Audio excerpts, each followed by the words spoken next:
Now it's time to. Okay, when you say the third song, then you have to.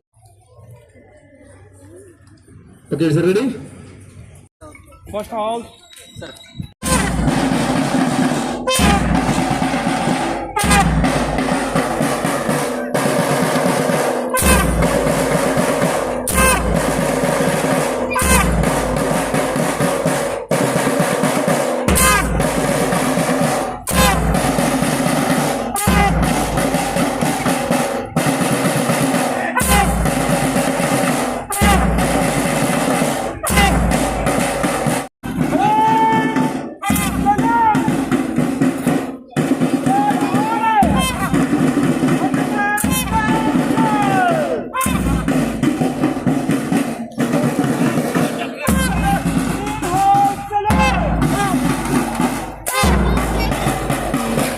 An excellent presentation.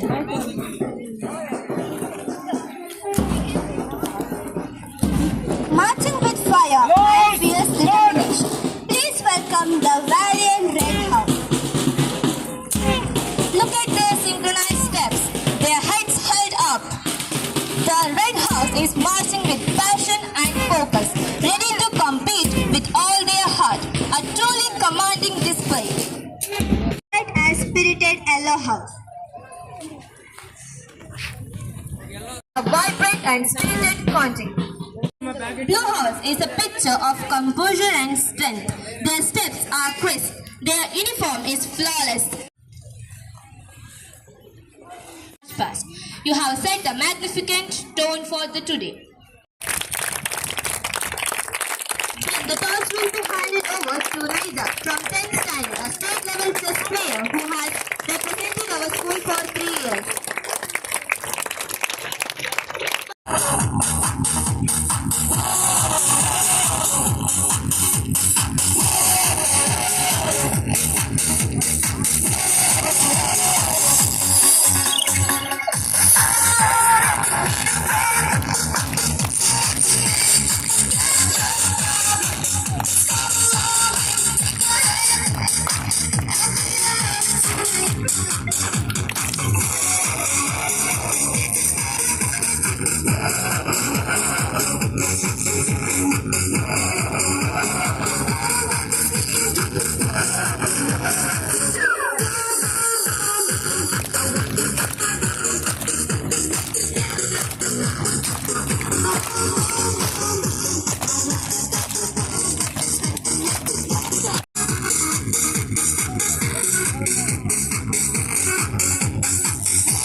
ನೆರೆಯವನಾದ ನನ್ನನ್ನು ಕರೆಯಿಸಿ ಬರಮಾಡಿಕೊಂಡದ್ದಕ್ಕಾಗಿ ಮೊದಲನೇದಾಗಿ ಸಂತೋಷ ಪಡ್ತಾ ಇದ್ದೇನೆ. ಎರಡನೇದಾಗಿ ಇಲ್ಲಿಯ ಒಂದು ಆತ್ಮೀಯತೆ, ಬರಮಾಡಿಕೊಳ್ಳುವಿಕೆ ಮಾತ್ರ ಅಲ್ಲ, ಈ ಒಂದು ಕ್ಷೇತ್ರದಲ್ಲಿ ತಮ್ಮಲ್ಲಿರುವಂತಹ ತೊಡಗಿಸಿಕೊಳ್ಳುವಿಕೆ ಮತ್ತು ಉತ್ಸಾಹ, ಇದು ಕೂಡ ಬಹಳ ಖುಷಿಪಟ್ಟೆ ನಾನು. ಈ ಒಂದು ಕ್ಷೇತ್ರಕ್ಕೆ ತಾವು ಕೊಡುವಂತಹ ಪೂರ್ಣ ಸಹಕಾರ ಮುಂದಿನ ರಾಷ್ಟ್ರದ ಪ್ರಜೆಗಳು ಹೇಗೆ ಬೆಳೀಬೇಕು ಹೇಗೆ ನಮ್ಮನ್ನು ಬೆಳೆಸಿಕೊಳ್ಳಬೇಕು ಎಂಬ ಒಂದು ಕಲ್ಪನೆಯನ್ನು ಈ ಕ್ರೀಡೆಗಳ ಮೂಲಕ ಇಲ್ಲಿಂದಲೇ ತೋರಿಸಿಕೊಡುವಂತಹ ಈ ಒಂದು ಚಟುವಟಿಕೆ ಬಹಳ ಇಷ್ಟಪಟ್ಟೆ ನಾನು. ಇದು ಶಾಲೆಗಳಲ್ಲಿ ಅತಿ ಅಗತ್ಯವಾಗಿ ಆಗಬೇಕಾದಂಥದ್ದು. ಇನ್ನು ಕ್ರೀಡೆಯ ಬಗ್ಗೆ ಹೇಳುವುದಿದ್ದರೆ ಇದು ಹೆಚ್ಚು ಮಾತನಾಡುವಂತಹ ಹೊತ್ತು ಅಲ್ಲ, ಕಾರಣ ನಮಗೆ ಅನುಭವ ಇದೆ. ಉರಿ ಬಿಸಿಲು ಇದೆ, ಈ ಬಿಸಿಲಲ್ಲಿ ಮಕ್ಕಳು ಕೂತುಕೊಳ್ಳುವುದಂದರೆ ಕ್ರೀಡೆಯ ಬಗ್ಗೆ ಕೇವಲ 1-2 ಮಾತಿನ ಮೂಲಕ ಹೇಳಿ ನನ್ನ ಮಾತನ್ನು ಮುಗಿಸಲಿಕ್ಕೆ ಇಷ್ಟಪಡ್ತೇನೆ. ಕ್ರೀಡೆ ಎಂದರೆ ಏನು, ಯಾಕೆ ಬೇಕು, ಇದನ್ನು ನಾವು ಮೊದಲಾಗಿ ಅರಿತುಕೊಳ್ಳಬೇಕಾಗಿದೆ. ನಾವು ನೋಡ್ತಾ ಇದ್ದ ಹಾಗೆಯೇ ಯಾವುದೇ ಒಂದು ಜೀವಿಯಾಗಲಿ, ಕೇವಲ ಮಾನವ ಜೀವಿ ಮಾತ್ರ ಅಲ್ಲ, ಯಾವುದೇ ಜೀವಿಗಳನ್ನು ನಮ್ಮ ಪರಿಸರದಲ್ಲಿ ನಾವು ಕಾಣುವಾಗ ಪ್ರತಿಯೊಂದು ಜೀವಿಯೂ ಕೂಡ ಕ್ರೀಡೆಯನ್ನು ಅಥವಾ ಆಟವನ್ನು ಬಯಸುತ್ತದೆ.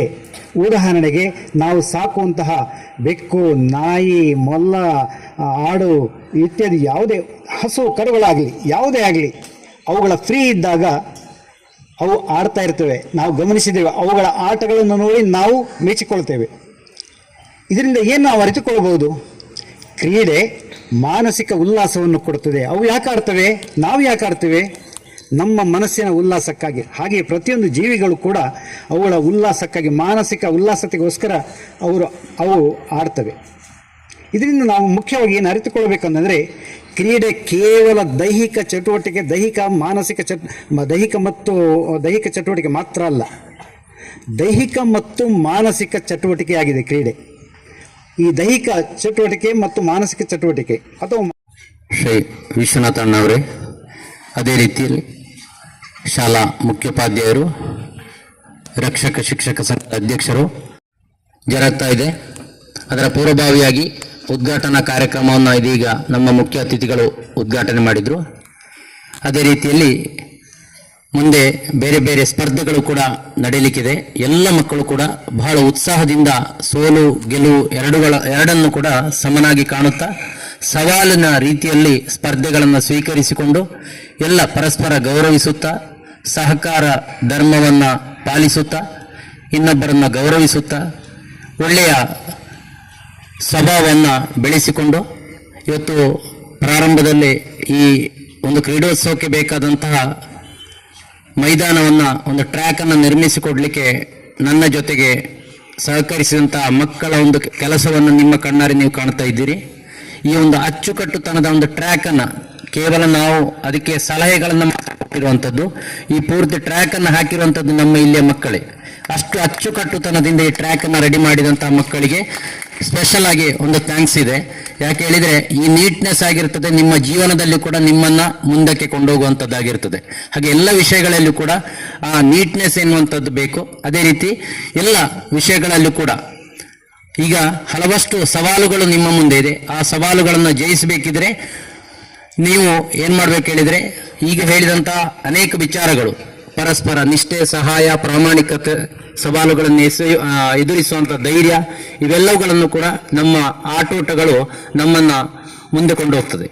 ಹಾಗಾದ ಕಾರಣ ಎಲ್ಲರೂ ಕೂಡ ಈ ಒಂದು ಶಾಲಾ ಕ್ರೀಡೋತ್ಸವದಲ್ಲಿ ಉತ್ತಮ ರೀತಿಯಲ್ಲಿ ಪಾಲ್ಗೊಂಡು ನಮ್ಮ ಶಾಲೆಗೆ, ಮನೆಯವರಿಗೆ, ಊರಿಗೆ, ಅದೇ ರೀತಿ ರಾಜ್ಯ ಮಟ್ಟದಲ್ಲಿ, ದೇಶೀಯ ಮಟ್ಟದಲ್ಲಿ ಇಲ್ಲಿಯ ಮಕ್ಕಳು ಕೀರ್ತಿಯನ್ನು ಬೆಳಗಲಿ ಅಂತ ಹೇಳ್ತಾ, ಎಲ್ಲರಿಗೂ ಶುಭವಾಗಲಿ ಅಂತ ಹೇಳ್ತಾ ನನ್ನ 2 ಮಾತುಗಳನ್ನು ಮುಕ್ತಾಯ ಮಾಡ್ತೇನೆ.